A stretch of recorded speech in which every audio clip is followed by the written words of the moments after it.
வணக்கம். இன்றைக்கி நம்ம பார்க்க போகிற சமையல் என்னென்னு பார்த்தீங்கன்னா, ஒரு 3 வகையான லன்ச் மெனு தான் பார்க்க போகிறோம். 15 நிமிஷத்தில் செய்யக்கூடிய ரொம்ப ஈஸியான லன்ச் மெனு. சிம்பிளாகவும் இருக்கும், டேஸ்டியாகவும் இருக்கும். வாங்க எப்படி செய்யலாங்கிறத பார்க்கலாம்.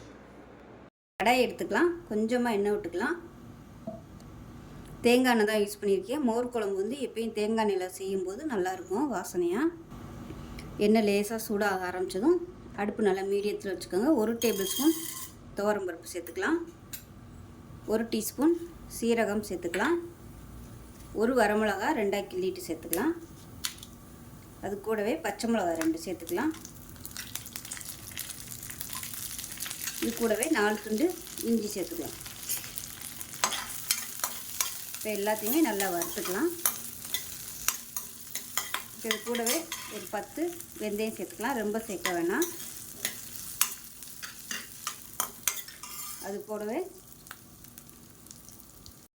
அது கூடவே 5 சின்ன வெங்காயம் சேர்த்துக்கலாம். இது எல்லாத்தையுமே நல்லா வறுத்துக்கலாம். கருக விட்டுறாமல் வாசனை வர அளவுக்கு வறுத்துக்கலாம். இப்போ இதில் ஒரு 1/4 கப் அளவுக்கு துருவன தேங்காய் சேர்த்துக்கலாம். சேர்த்துட்டு கேஸ் அமர்த்திடலாம். அந்த சூட்டிலே வதக்கி விட்டுக்கோங்க.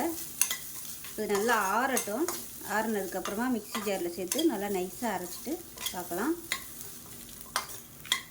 இப்போ அதே கடாயில் கொஞ்சமாக எண்ணெய் விட்டுக்கலாம். இப்போ இதில் 50 கிராம் அளவுக்கு வெண்டைக்காயை கட் பண்ணி வச்சுருக்கேன். இந்த வெண்டைக்காயை நல்லா வதக்கி எடுத்துக்கலாம்.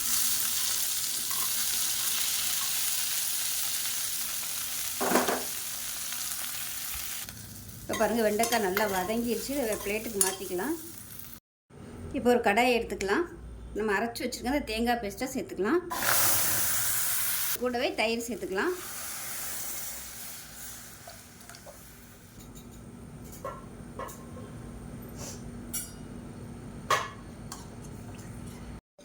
இப்போ இது எல்லாத்தையும் நல்லா கலந்துக்கலாம். ரொம்ப கொதிக்க விடக்கூடாது. லேசாக நுரக்கட்டி வரவும் அமர்த்திட்டு தாளிப்பு கொடுத்துக்கலாம். திக்னஸ் பார்த்துக்கோங்க. பார்த்துக்கிட்டு தண்ணி சேர்த்துக்கலாம். உப்பு கொஞ்சமாக சேர்த்துக்கலாம். இப்போ இது கூடவே வதக்கி வச்சுருக்க வெண்டைக்காயும் சேர்த்துக்கலாம். இப்போ நல்லா நுர கூட்ட ஆரம்பிச்சிருச்சு. இப்போ கேஸ் அமர்த்திடலாம். அமர்த்திட்டு தேங்காய் எண்ணெயில் கடுகு, உளுந்து, சீரகம், வரமிளகா, கருவேப்பிலை, பெருங்காயம் போட்டிருக்கேன். இது தாளித்து அப்படியே இதில் போட்டுடலாம். அவ்வளோதான். அருமையான வறுத்தரைச்ச வெண்டைக்காய் மோர் குழம்பு ரெடி ஆயிடுச்சு. சூப்பராக இருக்கும். இதே மாதிரி செஞ்சு பாருங்கள். செஞ்சு பார்த்துட்டு எப்படி இருந்துச்சுங்கிறத சொல்லுங்கள். வீடியோ பிடிச்சிச்சின்னா லைக் பண்ணுங்கள், கமெண்ட் பண்ணுங்கள். இப்போ ஒரு கடாய் எடுத்துக்கலாம். தேவையான அளவுக்கு எண்ணெய் சேர்த்துக்கலாம். பீன்ஸ் வந்து நல்லா ஃப்ரை பண்ண போகிறோம். அதனால் எண்ணெய் கொஞ்சம் கூடவே விட்டுக்கலாம். எண்ணெய் சூடானதும் 1 டீஸ்பூன் போல் கடுகு, 1 டீஸ்பூன் சீரகம், 1 டீஸ்பூன் உளுந்து. இப்போ அதில் கருவேப்பிலையில் சேர்த்துக்கலாம். ஒரு கைப்பிடி அளவுக்கு பொடியாக நறுக்கின வெங்காயம் சேர்த்துக்கலாம்.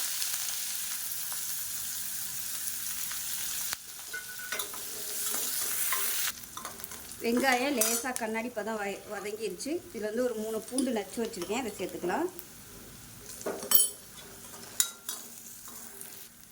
இப்போ பாருங்கள், நல்லா வதங்கிடுச்சு. இதில் வந்து ஒரு 1/4 கிலோ அளவுக்கு பீன்ஸு நல்லா கழுவிட்டு இந்த சைஸு கட் பண்ணி வச்சுருக்கேன். இதை சேர்த்துக்கலாம். இங்கே பொடியாக கட் பண்ணுறதுனாலும் கட் பண்ணிக்கலாம். அதை நல்லா எண்ணெயில் வதக்கிக்கலாம். இப்போ இதில் உப்பு சேர்த்துக்கலாம். தேவையான அளவுக்கு சேர்த்துட்டு நல்லா கலந்து விட்டுக்கலாம். இப்போ இதை மூடி வச்சிடலாம். இப்போ எப்படி இருக்குன்னு பார்க்கலாம். அப்பப்போ நல்லா கிளறி விட்டுக்கலாம். ஒரு அரை வேக்காடு நல்லா பீன்ஸ் எல்லாம் நம்ம வதங்கிடுச்சு. சுருங்க ஆரம்பிச்சிருச்சு பாருங்கள். இந்த ஸ்டேஜில் பொடியெல்லாம் சேர்த்துக்கலாம். அதில் 1 டேபிள் ஸ்பூன் அளவுக்கு தனியாத்தூள் சேர்த்துக்கலாம். காரம் எவ்வளோ தேவையோ அதுக்கு தகுந்த மாதிரி மிளகாத்தூள் சேர்த்துக்கலாம். நான் வந்து 1.5 டேபிள் ஸ்பூன் சேர்க்குறேன். இது கூடவே சோம்புத்தூள் கொஞ்சமாக சேர்த்துக்கலாம். இது எல்லாத்தையும் நல்லா எண்ணெயில் வதக்கி விட்டுக்கலாம்.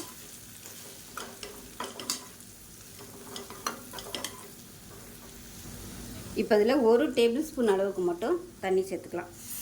இந்த மசாலா வந்து கொஞ்சம் வேகிறதுக்காக ரொம்ப ஊற்றிட வேணாம். இல்லைன்னா அடி பிடிக்கும் இந்த மசாலா. அதனால் கொஞ்சமாக தண்ணி ஊற்றிட்டு நல்லா கலந்துட்டு திருப்பி மூடி வச்சுருவோம். இந்த ஸ்டேஜில் உப்பு கரெக்டாக இருக்கான்னு டேஸ்ட் பண்ணி பார்த்துக்கோங்க. இப்போ இதில் 1 டேபிள் ஸ்பூன் கடலை மாவு சேர்த்துக்கலாம். இது வந்து நல்ல ஒரு டேஸ்ட்டும் கொடுக்கும், நல்ல ஒரு பைண்டிங் மாதிரி இருக்கும். அந்த மசாலா எல்லாமே நல்லா இந்த பீன்ஸில் பிடிச்சிக்கிறோம், அதுக்காக கடலை மாவு சேர்த்துருக்கேன். இதையும் சேர்த்துட்டு நல்லா வதக்கி வச்சுக்கலாம். அப்படியே மூடி வச்சுக்கலாம். இப்போ சூப்பரான வெண்டைக்காய் வறுவல்.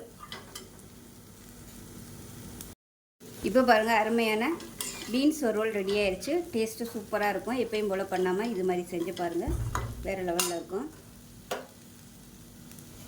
இப்போ ஒரு குக்கர் எடுத்துக்கலாம். தேவையான அளவுக்கு எண்ணெய் சேர்த்துக்கலாம். இதில் நெய் கலந்து சேர்க்குறனாலும் சேர்த்துக்கலாம். எண்ணெய் சூடானதும் பட்டை, கிராம்பு, ஏலக்காய், பிரியாணி இலை, கல்பாசி, 1 டீஸ்பூன் போல் சோம்பு, இது எல்லாத்தையும் சேர்த்துக்கலாம். இப்போ எல்லாமே பொரிய ஆரம்பிக்குது. இப்போ இதில் ஒரு 4 பச்சை மிளகாய் நீளமாக நறுக்குன பெரிய வெங்காயம் அதில் ஒரு 2 கைப்பிடி அளவுக்கு சேர்த்துக்கலாம்.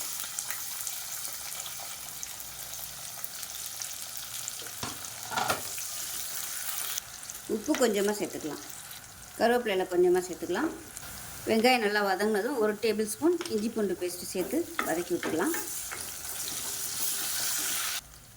இப்போ இதில் மீடியம் சைஸாக ஒரு 3 தக்காளி கட் பண்ணதை சேர்த்துக்கலாம். ரொம்ப பொடியாக கட் பண்ண வேணால், ஓரளவுக்கு பெருசாகவே கட் பண்ணிக்கலாம். இப்போ இதில் மஞ்சத்தூள் 1 டீஸ்பூன் போல் சேர்த்துக்கலாம்.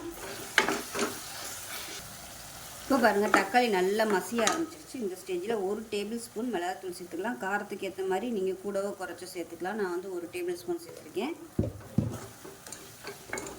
சின்ன பசங்க இருந்தாங்கன்னா காரத்தை வந்து கம்மி பண்ணிக்கோங்க. இல்லை காரமாக சாப்பிட்ணுன்னு நினச்சிங்கன்னா இன்னும் கூட நீங்கள் ஒரு 1/2 டேபிள் ஸ்பூன் சேர்த்துக்கலாம்.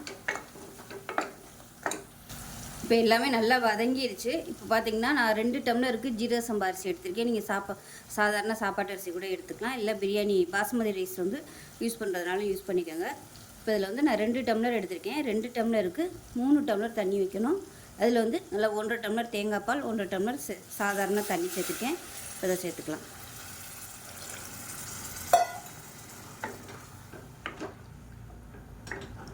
நீங்கள் சாதாரண சாப்பாட்டு அரிசி யூஸ் பண்ணுறதா இருந்தால் 1 டம்ளருக்கு 2 டம்ளர் தண்ணி வைங்க. இல்லை ஜீரக சம்பா அரிசி பாஸ்மதி அரிசி யூஸ் பண்ணுறீங்கன்னா 1 டம்ளருக்கு 1.5 டம்ளர் தண்ணி வைங்க. இப்போ இது வந்து கொதிக்கட்டும். உப்பு கொஞ்சம் கம்மியாக இருக்குது, உப்பு சேர்த்துக்கலாம். இப்போ பாருங்கள், தண்ணி நல்லா கொதிக்க ஆரம்பிச்சிருச்சு. இப்போ ஜீரக சம்பா அரிசி நல்லா 20 நிமிஷம் ஊற வச்சுருக்கேன். ஊற வச்சுட்டு தண்ணியை வடிகட்டி வச்சுருக்கேன், அதை சேர்த்துக்கலாம். இந்த அரிசி தான் சேர்க்கணுன்னு அவசியம் இல்லை. உங்களுக்கு எந்த அரிசி விருப்பப்படுதோ அதை நீங்கள் வந்து சேர்த்துக்கலாம். இப்போ நல்லா கலந்து விட்டுட்டு குக்கரை மூடி வச்சிடலாம். மூடி வச்சுட்டு 2 விசில் விட்டிங்கன்னா போதும். 2 விசில் விட்டுட்டு ஸ்டீம்லாம் நல்லா இறங்கினதுக்கப்புறம் ஓப்பன் பண்ணி பார்த்தோம்னா சூப்பராக இருக்கும். ரொம்ப சிம்பிளாக பண்ணக்கூடிய ஒரு தக்காளி சோறு. 2 விசில் வந்ததுக்கப்புறம் பார்க்கலாம். இப்போ முட்டை தொக்கு பண்ணுறதுக்கு ஒரு பேன் எடுத்துக்கலாம். தேவையான அளவுக்கு எண்ணெய் சேர்த்துக்கலாம்.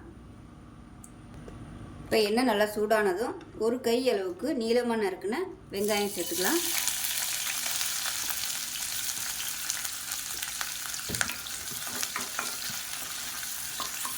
இது கூடவே கருவேப்பிலை சேர்த்துக்கலாம். இப்போ இதில் ஒரு 1/2 டேபிள் ஸ்பூன் இஞ்சி பூண்டு பேஸ்ட்டு சேர்த்துக்கலாம். இப்போ இதில் மீடியம் சைஸாக ஒரு தக்காளி சேர்த்துக்கலாம்.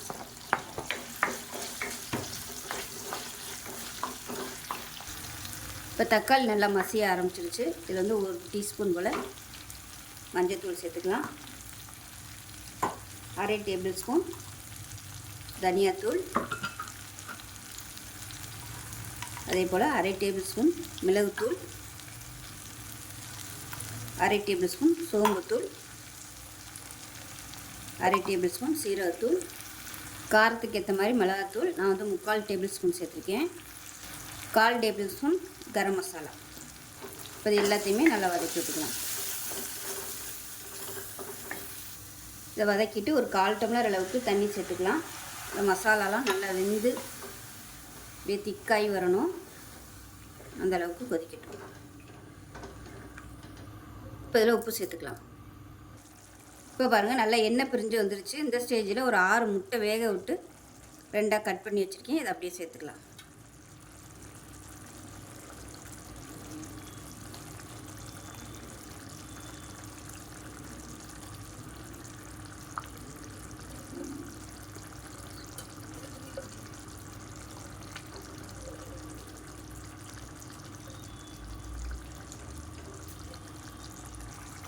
இப்போ ஒரு சைடு திருப்பி விட்டுக்கலாம்.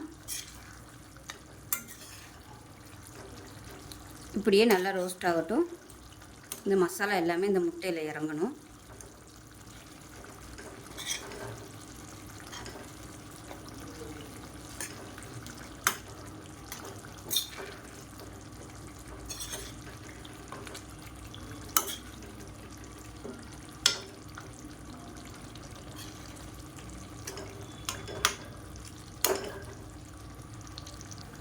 இப்போ பாருங்கள் முட்டை தொக்கு சூப்பராக ரெடி ஆயிடுச்சு. இப்போ மறுபடியும் நல்லா பரட்டி விட்டுக்கலாம். அவ்வளோதான்.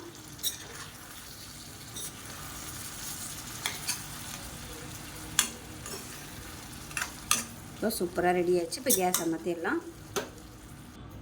இப்போ பாருங்கள் தக்காளி சோறும் சூப்பராக ரெடி ஆயிடுச்சு. பாருங்கள் நல்லா உதிரி உதிரியாக அருமையாக இருக்குது. ஸோ ரெண்டுமே ரொம்ப சிம்பிளாக ஒரு 15 நிமிஷத்தில் பண்ணக்கூடிய ஒரு சூப்பரான லஞ்ச் மெனு. செஞ்சு பாருங்கள். செஞ்சு பார்த்துட்டு எப்படி வந்துச்சுங்கிறத சொல்லுங்கள். வீடியோ பிடிச்சிச்சின்னா லைக் பண்ணுங்கள், கமெண்ட் பண்ணுங்கள், சேனலை சப்ஸ்கிரைப் பண்ணுங்கள், பக்கத்தில் பெல் பட்டனையும் ப்ரெஸ் பண்ணுங்கள். நன்றி. இப்போ ஒரு கடாய் எடுத்துக்கலாம். தேவையான அளவுக்கு எண்ணெய் சேர்த்துக்கலாம். இப்போ எண்ணெய் நல்லா சூடாயிடுச்சு. 2 துண்டு பட்டை சேர்த்துக்கலாம். 3 கிராம்பு சேர்த்துக்கலாம். பட்டை கிராம்பு பொரியவும் 1/4 டீஸ்பூன் போல் மிளகு சேர்த்துக்கலாம். இது கூடவே நல்லா 2 கைப்பிடி அளவுக்கு சின்ன வெங்காயம் முழுசாக சேர்த்துக்கலாம்.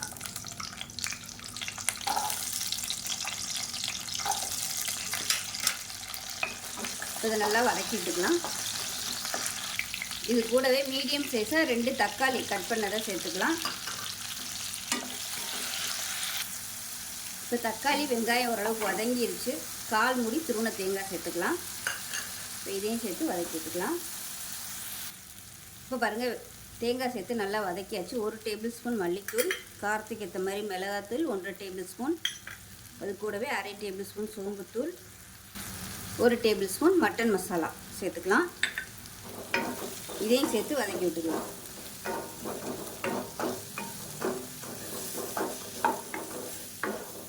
இது நல்லா ஆறட்டும். ஆறுனதுக்கப்புறம் அரைச்சிட்டு பார்க்கலாம். இப்போ ஒரு பேன் எடுத்துக்கலாம். தேவையான அளவுக்கு எண்ணெய் சேர்த்துக்கலாம். எண்ணெய் சூடானதும் 1 டீஸ்பூன் போல் கடுகு சேர்த்துக்கலாம். 1 டீஸ்பூன் சோம்பு சேர்த்துக்கலாம். கொஞ்சமாக கருவேப்பிலை சேர்த்துக்கலாம்.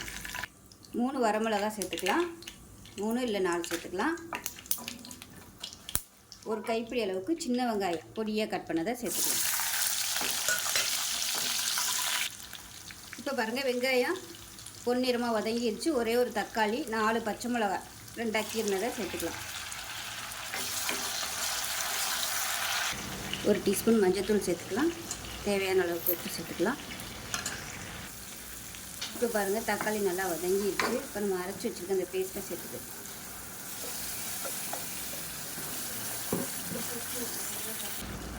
இப்போ மிக்ஸி அலசிட்டு தேவையான அளவுக்கு தண்ணி சேர்த்துக்கலாம்.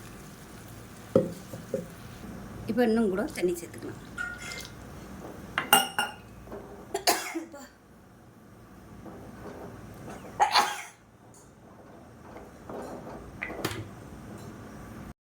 இப்போ பாருங்கள் தக்காளி குழம்பு சூப்பராக ரெடி ஆகிடுச்சு. இப்படியே மேலே எண்ணெயெல்லாம் மிதக்க ஆரம்பிச்சிருச்சு பாருங்கள். இந்த அளவுக்கு நல்லா வற்ற விட்டுக்கோங்க. திக்னஸ் வந்து உங்களோட இதுக்கு தகுந்த மாதிரி நீங்கள் திக்காகவும் வச்சுக்கலாம், இல்லை தண்ணியாக தான் வேணும்னு நினச்சிங்கன்னா கொஞ்சம் தண்ணியாகவும் வச்சுக்கலாம். இது வந்து சாதம், இட்லி, தோசை, ஊத்தப்பம் எல்லாத்துமே சூப்பராக இருக்கும். இப்போ ஒரு பேன் எடுத்துக்கலாம். தேவையான அளவுக்கு எண்ணெய் சேர்த்துக்கலாம். எண்ணெய் சூடானதும் 1 டீஸ்பூன் கடுகு, 1 டீஸ்பூன் உளுந்து, 1 டீஸ்பூன் சீரகம். இப்போ கடுகு சீரகம் நல்லா பொரிய ஆரம்பிச்சிடுச்சு. ஒரு கையளவுக்கு சின்ன வெங்காயம் கட் பண்ணதை சேர்த்துக்கலாம். இது கூடவே வரமிளகா விதையெல்லாம் எடுத்துட்டு கிள்ளினதை சேர்த்துக்கலாம். ஒரு 4 வரமிளகா. இப்போ பாருங்கள் நல்லா வறுபட்டுருச்சு வரமிளகா வெங்காயம் எல்லாமே. இப்போ இந்த ஸ்டேஜில் முருங்கைக்கீரை நல்லா தண்ணியில் அலசிட்டு வச்சுருக்கேன், அதை சேர்த்துக்கலாம்.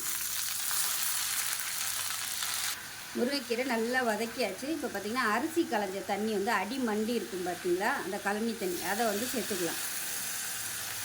ஸோ இந்த தண்ணியில் அந்த கீரை வேகும்போது நல்ல டேஸ்ட்டாகவும் இருக்கும், சத்துக்களும் நல்லா அதிகமாக இருக்கும். மீடியமான ஃப்ளேமில் அந்த தண்ணியில் வந்து நல்லா வேகட்டும். உப்பு வந்து அப்புறமா போட்டுக்கலாம். இப்போ பாருங்கள், நம்ம ஊற்றின தண்ணியெல்லாம் நல்லா வற்றிடுச்சு பாருங்கள். இந்த ஸ்டேஜில் உப்பு சேர்த்துக்கலாம். உப்பு தேவையான அளவுக்கு உப்பு சேர்த்துக்கலாம். சேர்த்துட்டு நல்லா கலந்து விட்டுறலாம். கலந்து விட்டுட்டு இப்போ ஒரு மிக்ஸி ஜாரில் ஒரு 3 ஸ்பூன் அளவுக்கு துருவின தேங்காய், 2 பல் பூண்டு, 1 டீஸ்பூன் போல் சீரகம் இப்போ வந்து குறைன்னு அரைச்சிட்டு வந்துட்டு பார்க்கலாம். இப்போ பாருங்கள், இப்போ நம்ம அரைச்ச தேங்காயை சேர்த்துக்கலாம். கழனி தண்ணி ஊற்றி முருங்கைக்கீரை பொரியல் செஞ்சு பாருங்கள், சூப்பராக இருக்கும் டேஸ்ட்டு. அதுலேயும் லாஸ்ட்டாக இந்த மாதிரி பூண்டு சீரகம் குறைன்னு அரைச்சி சேர்த்து பாருங்கள், அருமையாக இருக்கும். சாப்பிடாதவங்க கூட இந்த மாதிரி செஞ்சு கொடுத்தீங்கன்னா முருங்கைக்கீரை பொரியல் சூப்பராக சாப்பிடுவாங்க. அவ்வளோ நல்லா பிரட்டியாச்சு. இப்போ கேஸை மாற்றிடலாம். சூப்பரான முருங்கைக்கீரை பொரியல் ரெடி.